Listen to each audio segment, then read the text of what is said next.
வணக்கம். இன்றைய செய்திகள். தமிழ்நாடு தவ்ஹீத் ஜமாஅத் கோவை மாநகர் மாவட்டம் சார்பில் கோவை உக்கடம் பகுதி வின்சென்ட் சாலையில் மாபெரும் சமுதாய விழிப்புணர்வு பொதுக்கூட்டம் நடைபெற்றது. இதில் டிஎன்டிஜே ஜமாஅத்தின் மாநில தலைவர் ஆர். அப்துல் கரீம் அவர்கள் கலந்து கொண்டு மகத்தான தலைவர் நபிகள் நாயகம் என்ற தலைப்பிலும் சிறப்புரையாற்றினார். மேலும் டிஎன்டிஜே மாநில தணிக்கை குழு தலைவர் நெல்லை MS சுலைமான் அவர்கள் இணை வைப்பை வேறறுத்த இஸ்லாம் என்ற தலைப்பிலும், டிஎன்டிஜே மாநில மேலாண்மை குழு உறுப்பினர் சென்னை முகமது அவர்கள் எங்கே செல்கிறது இந்தியா என்ற தலைப்பிலும் சிறப்புரை நிகழ்த்தினார்கள். மேலும் டிஎன்டிஜே மாநில துணைத் தலைவர் தவாவுத் கைசர் அவர்களும் டிஎன்டிஜே மாநில செயலாளர் காஞ்சி சித்திக் அவர்களும் பொதுக்கூட்டம் சம்பந்தமாக ஆலோசனைகளை வழங்கி நிகழ்ச்சியை சிறப்பித்தனர். மாவட்ட தலைவர் TA அப்பாஸ் தலைமையில் நடைபெற்ற சமுதாய விழிப்புணர்வு பொதுக்கூட்ட நிகழ்ச்சியில் மாவட்ட செயலாளர் அப்துல் ஹக்கீம், மாவட்ட பொருளாளர் அபுதாஹிர், மாவட்ட துணைத் தலைவர் முஜிபுர் ரஹ்மான் மற்றும் மாவட்ட துணை செயலாளர்கள் முகமது நாசர், சல்மான் கான், ஆஷான், மதுக்கரை BS ஹமீத், மாணவரணி ரஃபீக், மருத்துவ சேவை அணி நிஜாமுதீன் ஆகியோர் முன்னிலை வகித்தனர். மாவட்ட தலைமையில் கீழ் இயங்கி வரும் அர்சிலா பெண்கள் இஸ்லாமிய கல்வி இயக்கத்தின் கடந்த ஆண்டு பயின்ற 30க்கும் மேற்பட்ட மாணவிகளுக்கு பட்டமளிப்பு வழங்கும் நிகழ்வும், இன்றைய இளைய தலைமுறை வழிகெடுவதற்கு பெரிதும் காரணம் பெற்றோர்களா நவீன கலாச்சாரமா என்ற தலைப்பில் பட்டிமன்ற நிகழ்வும் நடைபெற்றது. பின்னர் மாவட்ட துணை செயலாளர் சல்மான் கான் தீர்மானங்களை வாசித்தார். மாவட்ட செயலாளர் அப்துல் ஹக்கீம் நன்றி உரையாற்றினார். இதில் 1500க்கும் மேற்பட்ட பொதுமக்கள் கலந்து கொண்டனர். கோவை மாநகர் மாவட்டம் சார்பில் முஸ்லிம் சமுதாய மக்கள் மத்தியில விழிப்புணர்வு உண்டாக்கக்கூடிய ஒரு பொதுக்கூட்டத்தினை நாங்கள் நடத்தி கொண்டிருக்கிறோம். இந்த பொதுக்கூட்டத்தில் சில முக்கிய தீர்மானங்களை ஏற்றிருக்கிறோம். தமிழக அரசு நீண்ட காலமாக முஸ்லிம்களின் கோரிக்கையாக இருக்கிற 3.5% இடஒதுக்கீட்டை அதிகபட்சமாக 5% அதிகப்படுத்தி தர வேண்டும் என்கிற கோரிக்கை இஸ்லாமிய சமுதாய இளைஞர்களின் நீண்டகால நெடுநாளைய கோரிக்கை.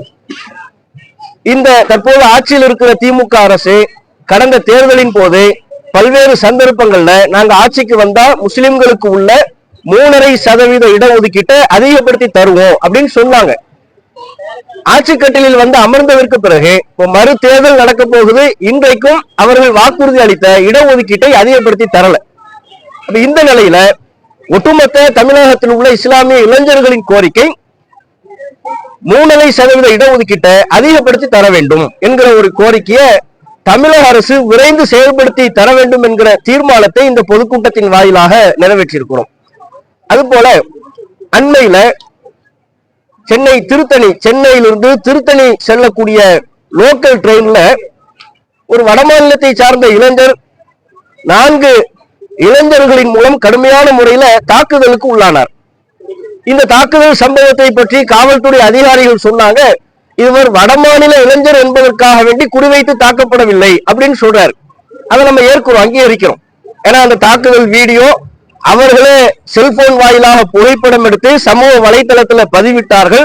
சமூக வலைதளத்துல அந்த வீடியோவை பார்க்க முடிந்தது. வடமாநில இளைஞர் என்பதற்காக வேண்டி குறிவைத்து தாக்கப்படலை. திருப்பூர்லையும் கோவையிலையும் தமிழ்நாட்டின் சென்னையிலையும் இன்னும் பல்வேறு பகுதிகளில் வடமாநில இளைஞர்கள் பாதுகாப்பாக பணி செய்து கொண்டிருக்கிறார்கள். இருந்தாலும் வடமாநில இளைஞர் என்பதற்காக வேண்டி குறிவைத்து தாக்கப்படாவிட்டாலும் அவர்கள் தாக்குதல் தொடுத்த விதமும் கோரமாக ஒரு மிக தீவிரமான வன்முறையை ஒரு 17-16 வயது இளைஞர்கள் கையில் எடுக்கிறார்கள் என்றால் இதற்கு அடிப்படை காரணம் போதைப் பொருள், கஞ்சா போன்ற பயன்பாடு இல்லாம இது சாத்தியமே இல்லை. இந்த தாக்குதலில் ஈடுபட்டவர்கள் கூலிப்படை கிடையாது. 17 வயது இளைஞர்கள் 4 பேர், அதுல ஒருவர் ஜாமீன் கொடுத்திருக்கிறாங்க, நீதிபதி அவர்கள் கொடுத்திருக்கிறாங்க. மீதமுள்ள 3 பேரும் கூர்நோக்கு இல்லத்துல, சிறுவர் கூர்நோக்கு இல்லத்துல அடைக்கப்பட்டிருக்கிறார்கள். அப்ப என்ன 17 வயது இளைஞர்கள் இந்த அளவிற்கு ஒரு தீவிரமா ஒரு மிக மோசமான வன்முறையில ஈடுபடுகிறார்கள். சக இளைஞர் என்றும் பாராமல் தாக்குகிறார்கள். ரத்தம் வடிய அதையெல்லாம் பார்த்தும் இரக்கமில்லாம தாக்குறாங்க. அதை செல்போன்ல படம் எடுக்கிறாங்க, வீடியோ போடுறாங்கன்னா இதன் பின்னணியில போதைப் பொருள், கஞ்சா பயன்பாடு கண்டிப்பா இருக்கு. அதை காவல்துறை இல்லை என்று சொல்வதை ஏற்றுக்கொள்ளவே முடியாது. தமிழகத்துல சென்னையிலையும் கோவை உள்ளிட்ட பல்வேறு பகுதிகளில் போதைப் பொருள் பழக்க வழக்க பயன்பாடு இருக்கிறது. அதை தீவிரமாக காவல்துறை கண்காணிக்கணும், தமிழக அரசு கண்காணிக்கணும். இது போன்ற போதைப் பொருள் பழக்க வழக்கத்திற்கு இளைஞர்கள் ஆட்படும் போது இப்படிப்பட்ட வன்முறை சம்பவங்கள் அங்கொன்றும் இங்கொன்றுமாக நடைபெற்றுக் கொண்டிருக்கக்கூடிய அரிதான நிகழ்வுகள் தமிழகமெங்கும் நடைபெற ஆரம்பித்து விடும். அதற்கு பிறகு தமிழகம் கலவரக்காலம் மாறிடும், வன்முறை தேசமா மாறிடும். அப்படிப்பட்ட சூழலுக்கு தமிழக அரசு இட்டு செல்லக்கூடாது.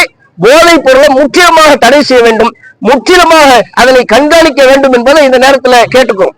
அதனுடைய ஒரு அங்கமாக இருக்கக்கூடிய மதுவிற்கும் பூரண தடை வேண்டும். நீங்க இந்த போதைப் பொருள் மது எல்லாமே ஒரே கேட்டகரி தான்.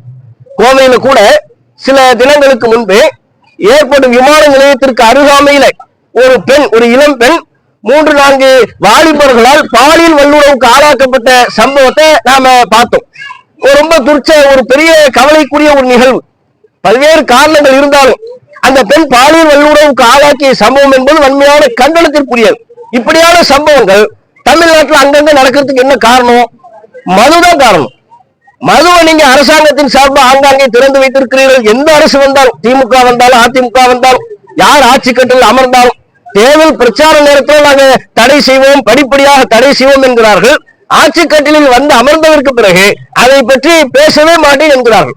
கள்ளக்குறிச்சியில கள்ளச்சாராயம் கொடுத்து எத்தனை பேர் பலியானார்கள். அதற்கு பிறகும் கூட ஆளும் ஆட்சியாளர்கள் பூரண மதுவிலக்கை நோக்கி செல்ல மறுப்பார்களே. ஆனால் மதுவின் மூலமாக அரசு ஈட்டக்கூடிய வருமானத்திற்கு பகரமா வேறொரு ஆக்கப்பூர்வமான வருமானத்தை பற்றி யோசிக்கவில்லை என்று சொன்னால் இது போன்ற கவலைக்குரிய நிகழ்வுகள் தொடர்ச்சியாக நடைபெற்றுக் கொண்டுதான் இருக்கும். அதை தமிழக அரசு முழுமையாக தடுக்கணும், பூரண மதுவிலக்கு வேண்டும் என்பதும் இந்த பொதுக்கூட்டத்தினுடைய முக்கிய தீர்மானமா நாங்கள் தீர்மானம் ஏற்றிருக்கிறோம். தமிழக அரசுக்கு அது ஒரு கோரிக்கையா வைக்கிறோம். அதே போல இஸ்லாமிய சமுதாயத்தை பொறுத்தவரையிலையும் வன்முறையை நாங்கள் ஆதரிப்பவர்கள் கிடையாது. ஆனால் அதே நேரத்தில் தமிழக அரசு பல்வேறு குற்ற வழக்குகளில் சிறைச்சாலைக்கு சென்று நீண்ட காலம் சிறையில் இருந்தவர்களை தலைவர்களின் பிறந்த நாளை முன்னிட்டு விடுதலை செய்வதும் அவர்களுக்கு பரோல் நீட்டிப்பு வழங்குவதும் வாடிக்கையா இருக்கு. அந்த அடிப்படையில் எங்களது இஸ்லாமிய ஒட்டுமொத்த தமிழக முஸ்லிம்களின் சார்பாக பல்வேறு அமைப்புகள், தமிழ்நாடு தௌஹீத் ஜமாத் உள்ளிட்ட நாங்களும் சேர்ந்து பல்வேறு வழக்குகள்ல முஸ்லிம் சிறைவாசிகள் நீண்ட காலமா ஜெயிலில் இருக்கிறாங்க, பல தவறுகளை செஞ்சுட்டு போயிருக்கிறாங்க, உரிய தண்டனையை அனுபவித்திருக்கிறார்கள். நீங்க தலைவர்களின் பிறந்த நாளை முன்னிட்டு மற்றவர்களை எல்லாம் விடுதலை செய்தீர்கள். முஸ்லிம் சிறைவாசிகள் என்றால் பாரபட்சம் பார்க்கிறீங்க. அவர்களை விடுதலை செய்ய வேண்டும், அவர்களுக்கு பரோல் நீட்டிப்பு வழங்க வேண்டும் என்கிற ஒரு கோரிக்கையை நாங்கள் நீண்ட காலமாக வைத்துக் கொண்டிருக்கிறோம். அதுல ஒரு சிலர் தான் விடுவிக்கப்பட்டிருக்கிறார்கள் ஒழிய இன்னும் அதிகமான நபர்கள் எந்த விதமான தகுந்த காரணம் சொல்லாம அரசு வழங்கக்கூடிய இந்த சலுகையை பெற முடியாத நிலையில் தான் அவர்கள் இருக்கிறார்கள். நாங்க என்ன கேட்கிறோம்னா, குற்றவாளினா எல்லாரையும் தண்டிங்க, தலைவர்கள் பிறந்த நாளை முன்னிட்டு விடுதலை செய்யறதா இருந்தா மத ரீதியா பாரபட்சம் பார்க்காதீங்க என்பதுதான் எங்களுடைய கோரிக்கை. அந்த அடிப்படையில் நீண்ட காலம் சிறையில் வாடுகிற சிறைவாசிகள் விஷயத்துல தமிழக அரசு ஒரு தக்க தீர்வை ஏற்படுத்தி தர வேண்டும் என்பதையும் இந்த நேரத்தில் ஒரு முக்கிய தீர்மானமாக ஏற்றுக்கொள்கிறோம். இந்தூர்ல பிஜேபி ஆளக்கூடிய இந்தூர் மாநிலத்துல குடிநீர்ல மலம் கலந்து 10 பேர், ஒரு குழந்தை உட்பட 10 பேர் பலியா இருக்கிறாங்க. ரொம்ப கவலைக்குரியமான ஒரு நிகழ்வு. இது குறித்து மத்திய அமைச்சர்கள்ட்ட கேள்வி கேட்கின்ற பொழுது ரொம்ப அலட்சியமா பதில் சொல்றாங்க. இத்தகைய மத்திய பாஜக அரசினுடைய அலட்சியம் என்பது வன்மையாக கண்டனத்திற்குரியது. நாங்கள் இது போன்ற பொதுக்கூட்டத்தின் வாயிலாக இளைய சமூகத்திற்கு நல்லொழுக்கத்தை நோக்கியும் கல்வியை நோக்கியும் வருங்காலத்தை சரியான முறையில் செதுக்கிக் கொள்ள வேண்டும் என்கிற ஒரு அழைப்பையும் தான் இத்தகைய பொதுக்கூட்டங்களின் வாயிலாக ஏற்படுத்துகிறோம். சமூக மக்கள் மத்தியில பல முஸ்லிம்கள், இந்துக்கள் வாழ்கிற சமூக மக்கள் மத்தியில நல்லிணக்கம் ஏற்படுத்தப்பட வேண்டும். தீய சக்திகளின் மூலமாக முஸ்லிம்களையும் இந்துக்களையும் மத ரீதியாக பிரிக்கக்கூடிய வெறுப்பு பேச்சுக்களுக்கு எந்த தரப்பும் ஆளாகிவிடக் கூடாது என்பது இந்த பொதுக்கூட்டத்தில் என்னுடைய மிக முக்கியமான நோக்கம். 25 கிறிஸ்துமஸ் தினத்தை முன்னிட்டு இந்தியாவினுடைய பல்வேறு மாநிலங்கள்ல, ராஜஸ்தான், சத்தீஸ்கர் போன்ற பல்வேறு மாநிலங்கள்ல கிறிஸ்தவ மக்கள் அவங்க வழிபாட்டில் ஈடுபட்டு கொண்டிருக்கும் பொழுது உள்ள புகுந்து தாக்குறாங்க. தேவாலயங்கள்ல அவங்க வழிபட்டுக்கிட்டு இருக்கிறாங்க, அவங்க உள்ள புகுந்து தாக்குறாங்க. தெருவோர கடைகள்ல அவங்க ஸ்டாரு, பொம்மைகள், அவங்க மத நம்பிக்கையின் அடிப்படையிலான பொருட்களை விற்பனை செய்து கொண்டிருக்கக்கூடிய சாமானிய பெண்ணை போய் மிரட்டுறாங்க, அந்த பொருட்களை உடைக்கிறாங்க. இது ரொம்ப ரொம்ப கண்டனத்திற்குரிய ஒரு செயல்.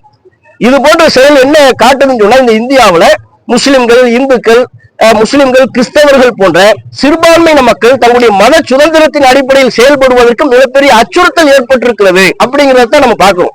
இந்த அச்சுறுத்தல் சில தீய சக்திகளால், சங் பரிவார கும்பல்களால் ஏற்படுத்தப்படுகிறது. அரசு அதனை வேடிக்கை பார்த்து கொண்டிருக்கிறது. அரசு இதை வேடிக்கை பார்க்கறதுனால உலக அரங்கில் இந்தியர்களுக்கு பெரிய தலைக்குனிவு ஏற்படும். என்னப்பா உங்க நாட்டுல சிறுபான்மை சமுதாய மக்கள் அவங்க நம்பிக்கையை சரியா கொண்டாட முடியாது, இப்படித்தான் போய் அடிச்சு தாக்குவீங்களா? அதுவும் கிறிஸ்தவ மக்கள் என்று சொல்லும் பொழுது மேலை நாடுகள்ல அதிகமான அளவு கிறிஸ்தவ மதத்தை பின்பற்றக்கூடியவங்களா இருக்கிறாங்க. சர்வதேச கவனத்தை பெறுகிறது. அவங்க விவாதிக்கக்கூடிய அளவிற்கும் இந்தியர்களை நடத்தக்கூடிய பார்வையிலே ஒரு மாறுபட்ட ஒரு நிலை ஏற்படக்கூடிய அளவிற்கு இது இட்டு செல்கிறது. ஆகவே சிறுபான்மை சமுதாய மக்கள் குறிவைத்து தாக்கப்படுகிற இத்தகைய சம்பவத்திற்கு தமிழ்நாடு தௌஹீத் ஜமாத் தம்முடைய வன்மையான கண்டனத்தை தெரிவித்துக் கொள்கிறது. அது மத வெறுப்பை பரப்பக்கூடிய சக்திகளுக்கு அடிபணிந்து தமிழக அரசு இப்படி சொல்லுதுன்னு தான் நாங்க பாக்குறோம். ஏன்னா திருப்பரங்குன்றம் தர்காவுல அது நீதிமன்றம் சொன்னாலும் அந்த கருத்து பரிசீலிக்கத்தக்கது அப்படிங்கிறது தான். ஏன்னா தர்காவை பொறுத்தவரையிலையும் அங்கு கோழியா இருப்பாங்க, ஆடா இருப்பாங்க. அது இன்றுக்கு நேற்றுக்கு நடக்கக்கூடிய நிகழ்வுகள்ல தமிழகத்தில் உள்ள எந்த தர்காவை நீங்கள் எடுத்துக்கொண்டாலும் அது நடைபெறக்கூடிய ஆண்டாண்டு காலமா தொன்று தொட்டு தொடர்ச்சியா நடைபெறக்கூடிய ஒரு நிகழ்வு. திருப்பரங்குன்றம் தர்கான்னு இல்ல, எந்த தர்காவில் போனாலும் ஆடா அறுப்பாங்க, கோழியா இருப்பாங்க. இது நடக்கிற ஒரு நிகழ்வு. இத குறிப்பிட்ட ஒரு சமூகத்தினுடைய மத நம்பிக்கையை காரணம் காட்டி இவ்வளவு காலமா நடைபெற்று கொண்டிருந்த ஒரு சடங்கு. அந்த சடங்கு அங்குள்ள இந்து மக்கள் யாருமே ஆட்சேபனை பண்ணல. சங் பரிவார் அமைப்புகள் இதனை சமீப காலமா தமிழகத்துல காலூன்ற வேண்டும் என்பதற்காக வேண்டி இந்த மத வெறுப்பை ஒரு கையில் எடுத்ததற்கு பிறகு நீதிமன்றத்தினுடைய நீதிபதிகளை பயன்படுத்தி கொண்டு இத்தகைய சட்டத்திற்கு புறம்பான தீர்ப்புகள் வழங்கப்படுகிறதோ என்கிற ஒரு அச்சம் எங்களுக்கு ஏற்படுகிறது. அந்த நீதிமன்ற தீர்ப்பு என்பது சட்டத்திற்கு புறம்பானது அல்ல என்று நாங்கள் கருதுகிறோம். அது எங்களுடைய கோரிக்கையை தான் சொன்னோமே. அதை தாண்டி இப்ப வட இந்திய மாநிலங்களை கம்பேர் பண்ணும்போது அங்க நிறைய சிறுபான்மை தாக்குதல் இருக்கு. இங்க தமிழ்நாடு அரசு அந்த வகையில எப்படி செயல்பட்டு அந்த வகையில தான் வட மாநிலங்களை போல முஸ்லிம்கள் குறிவைத்து தாக்கப்படுறது, கிறிஸ்தவர்கள் குறிவைத்து தாக்கப்படுற மாதிரியான நிகழ்வுகள் தமிழ்நாட்டுல இல்லை. அந்த வகையில சிறுபான்மை சமுதாய மக்கள் தங்களுடைய உரிமைகளை பெற்று பாதுகாப்போடு தான் வாழ்ந்து கொண்டிருக்கிறாங்க. அரசு மட்டுமல்ல, வட மாநிலங்கள்ல உள்ள சங் பரிவார நபர்கள் பிற சிறுபான்மை சமுதாய மக்கள் எப்படி நடத்துறாங்களோ அப்படி இங்க கிடையாது. தமிழ்நாட்டை பொறுத்தவரையிலும் இந்து மக்களே முஸ்லிம்களுக்கு அரணாகவும் பாதுகாப்பாகவும் திருப்பரங்குன்றத்திலே பார்க்கதானே செஞ்சோம். அவங்க அந்த சங் பரிவார அமைப்புகள் சொல்றாங்க, எல்லாரும் வாங்கங்கிறாங்க. இந்து மக்கள் யாருமே வரல. பொது அழைப்பு கொடுத்தாங்க. இந்து மக்கள் அவங்க வியாபாரத்தை செஞ்சுக்கிட்டு இருக்கிறாங்க. நீங்க திருப்பரங்குன்றம் போனீங்கனாலே தெரியும். அவங்க தர்காவுக்கு நாங்களே போய்கிட்டு இருக்கோம், என்னப்பா அங்க போய் போகக்கூடாதுங்கிற, அதை செய்யக்கூடாதுங்கிற வெறுப்பு பேச்சையெல்லாம் பேசிக்கிட்டு யாரும் வராதிங்கிறாங்க. முஸ்லிம்களோ இந்துக்களோ வெறுப்பு பேச்சை வைத்துக் கொண்டு எங்க கிட்ட வராதிங்கிறாங்க. அப்ப தமிழ்நாட்டுல பெரும்பான்மை சமூகமா இருக்கக்கூடிய இந்து மக்களும் சரி முஸ்லிம்களும் சரி நல்லிணக்கத்தோடு பரஸ்பர புரிதலோடு தான் வாழ்ந்து கொண்டிருக்கிறோம். இங்க அவங்களுடைய வெறுப்பு பிரச்சாரம் எடுபடவில்லை என்பதைத்தான் நம்ம பார்க்கிறோம். அந்த நேரத்துல சொல்லிக்கிறேன் சார். நன்றி.